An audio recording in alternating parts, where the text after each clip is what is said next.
Well, returning to one of our top stories as reports come in of those shots fired and at least 2 people wounded after pro-Russian forces stormed a Ukrainian Air Force base in Crimea. That, of course, follows President Putin's formal annexation of the region yesterday. This as Russia continues to build up its troops on the eastern Ukrainian border. That's leading to a lot of speculation on what could be Putin's next move. Mark Dubowitz, Executive Director of the Foundation for the Defense of the Democracies, joins us. Mark, good to see you. Could his next grab be part of eastern Ukraine? Eric, it certainly can be. I think Putin is already mobilizing troops on the borders. We've certainly seen some evidence that eastern and southeastern Ukraine may be his next move.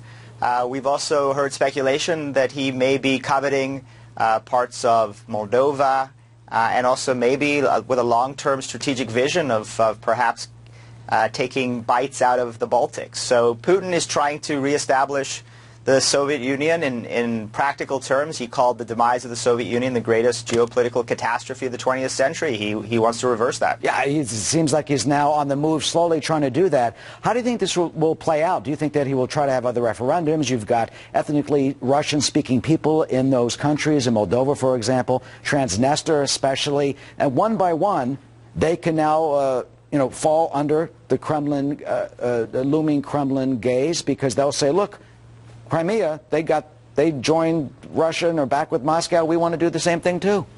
Sure. Putin wants to take sort of bites of the European apple, and he's certainly shown with Georgia, now with Crimea, that he has a very well developed and very well thought out playbook about how to do that. And so the United States, which I think has created a real vacuum, a real power vacuum in the world, has now got to exert some leadership, get the Europeans to actually begin to try and send a message to Putin that there is a protective barrier around much of Europe, and we're not going to allow him to move further. Well, they've been sending that message. They've had the sanctions 2 rounds now, but the message ain't being received. In Moscow, he's just, he's like this. He doesn't care less. What type of strong message can we send? Should we reinstall that missile defense shield in Poland and in the Czech Republic? Absolutely. I think here are some of the things we can do. I think we can reinstall the missile defense shields in those countries. I think we can provide military assistance to Ukraine. I think we've got to stop cutting and gutting the U.S. military budget, because this is going to be a very, very dangerous 21st century. I think we can ratchet up the economic pressure, send a real serious economic message to Putin and his cronies that there will be significant economic costs, not only for them, but for the Russian economy if they continue their territorial grabs.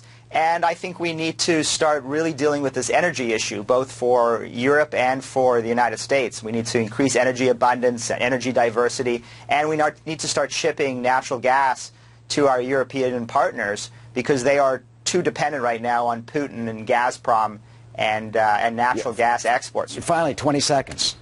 Is he going to stop? Well, I don't think he's going to stop unless we do something to inflict enough economic and political pain on Putin. The other thing we need to do is we also need to go after Putin in Russia in places like Syria. Right? Right now, the most important ally of Russia, Syria, and Bashar Assad is winning on the ground. And that is a significant threat to American security interests. We need to support the moderate opposition. And yes, there is a moderate opposition still left in Syria. Let's beat them there. All right, well, got a lot on our plate, and he's not listening so far. Mark Dubowitz, thank you so much. Thanks, Eric.